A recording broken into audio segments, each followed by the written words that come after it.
Hello, insomniacs, fellow night owls. Or maybe you're an overnight driver, maybe security somewhere, or at the plant. Anyone pulling the graveyard. Welcome to the night shift.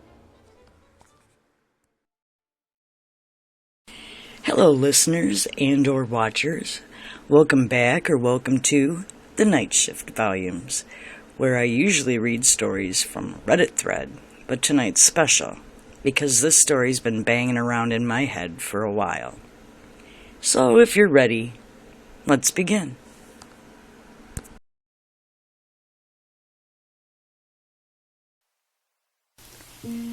Because it's always night in space, right? A noise, metallic, tink clank. The two men up front look at each other. Again, clank tink, tink clank.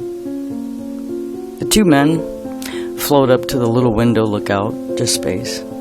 Again, tink clank. The two up front look to the other two astronauts sitting in the back compartment. Clank tink. From the other side of the ISS now. What the fuck is that noise? Camera 1 goes out, camera 2 turns into snow, and then goes out. Camera 3 is not aimed at anything that can tell them what the noise is. Clank tink. Now they get a little anxious. Malfunction? Noise from the other side now. Is someone up there walking around? What the hell, or who the hell could it be? Camera 3 just dies. The lights flicker. The silence inside the ISS feels even heavier now, broken only by the tink clank, reverberating through the walls. The men exchange uneasy glances. They've heard this before, but not like this. Not like it's getting closer. Clank tink. The sounds are on the ship, no longer just something distant. One of the astronauts presses a button trying to reach command. The old "Houston, we have a problem" notification, but the comms are dead, static, like someone's trying to reach them from the other side. Pressure is starting to build. Clank, tink. They unbuckle, start to float toward the hatch. The control panel flickers, and for a moment, the lights dim, just for a few seconds, but it's enough to send a jolt of panic. What the hell is happening? One of the astronauts mutters they can't stop the sweat from dripping down their faces now. Something's wrong. No one's supposed to be up there with them. The noise is even louder. It's almost as if someone is scratching at the hull, knocking. The men freeze. There's no air to make a sound like that. No tools, no reason for anything to be outside the ship, let alone this. The hair on the back of their necks stands up. Clank tink. The sound is unmistakable, and it's getting closer. One of the astronauts reaches for the emergency suit, heart pounding, hands shaking. Another glances back toward the hatch. Clank tink. It's not stopping. It's never stopped. And then, nothing.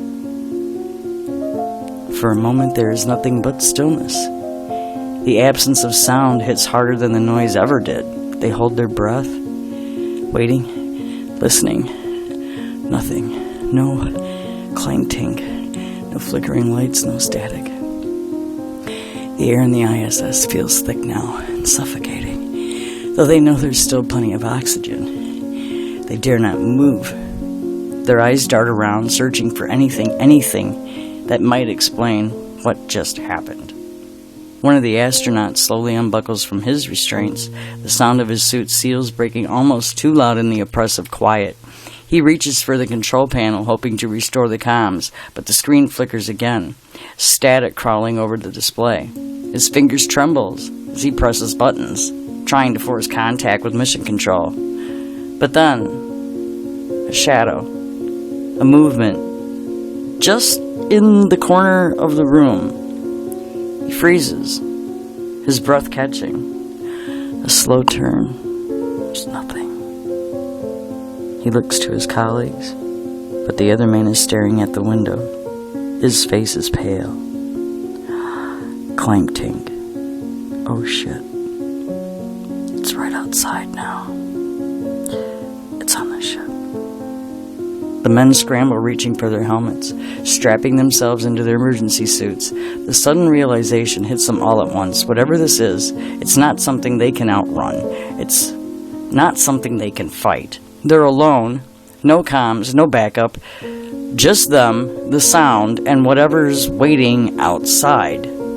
Clank, tink. The noise rises again with a relentless countdown. They float towards the hatch, slowly, quietly. Every nerve in their body screams at them to move faster, but there's nowhere to go. They're in space. There's nothing but infinite void. The hatch, finally. The man closest to it reaches for control, but his hands are shaking so violently he can't get the seal to disengage. The sound, like a ghostly rhythm, continues its clank-tink. The other man turns and says, breathless, "What the hell are we supposed to do?" We clank-tink. Then, all at once, a horrible screech, metal scraping, something's on the hull, something scraping or dragging. A warning light begins to flash, and that's when the lights go out. Vlad speaks very softly. "Captain, we've lost all contact with Earth." The words hang in the air like a weight, suffocating the small space inside the ISS. Vlad's voice, barely above a whisper, feels like a thunderclap in the heavy silence. "Captain, we've lost all contact with Earth."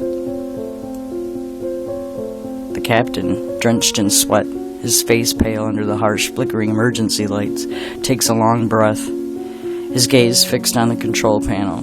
He stares at the dark screens, the red warning lights flashing like distant stars, each one a reminder of how far from home they really are. The comms are dead, no signals, no help. The sound outside picks up again, clank-tink, closer this time. He doesn't want to acknowledge it, but the truth is there. Whatever's happening, it's not just some malfunction. It's something outside, something that's deliberately getting closer. Something, seemingly, wants to come in. The captain nods stiffly, his voice shaky but trying to maintain control. "Vlad, check the external cameras again. See if anything's on the hull of it."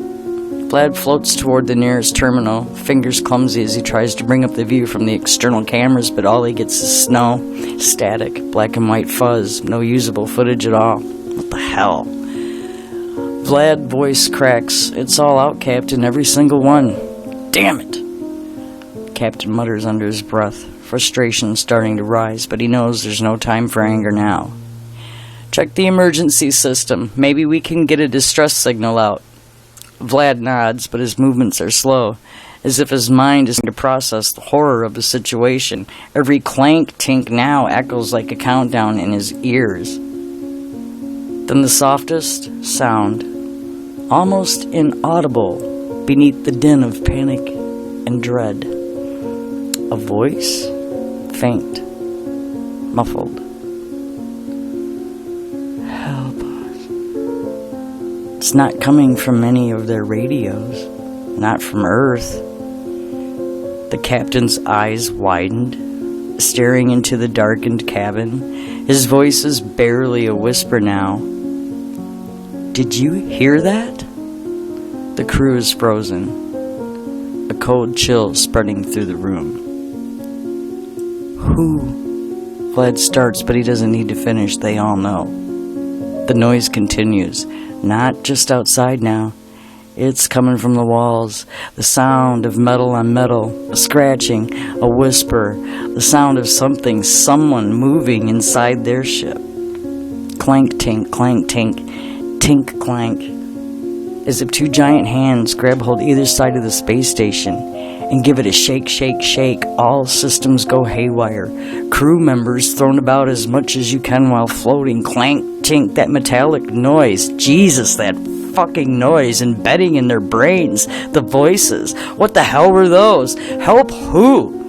Captain is our best guess as to what's going on. Training did not mention this. Is this an alien attack? We have to try and establish a line back to home, but how? Total silence. Again, the entire station lurches. A violent, unnatural shake, shake, shake. The lights flicker. No strobe, flashing so rapidly it's like the station itself is caught in a twisted dance with something much stronger than gravity.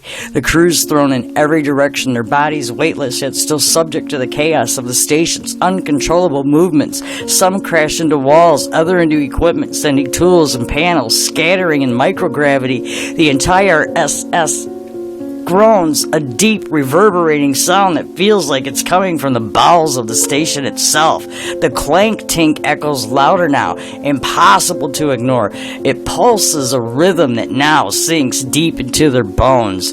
The captain, already fighting to regain control of the tumbling station, feels the weight of it all crash down on him. His head pounds as the metallic screech fills his mind, mingling with distant voices. Help us, but from where? From who? How? What? The sound, the whispers, none of it makes sense. It feels like the walls themselves are breathing. Clank-tink. One of the crew members, David, crashes into the ceiling and flails before catching himself on a strap. His voice is laced with panic. Captain, what the hell is happening? What's going on? This wasn't in the training manual. This is insane. Is this an alien attack? Some kind of attack. The captain struggles to get his bearings. He quickly grabs the straps by the control panel and pulls himself toward his seat, hands steady despite the growing fear in his chest. The station's still groaning, shaking again with a force that shouldn't be possible in the vacuum of space. The communication console's flashing error after error. No comms, no navigation system, no external visuals, nothing.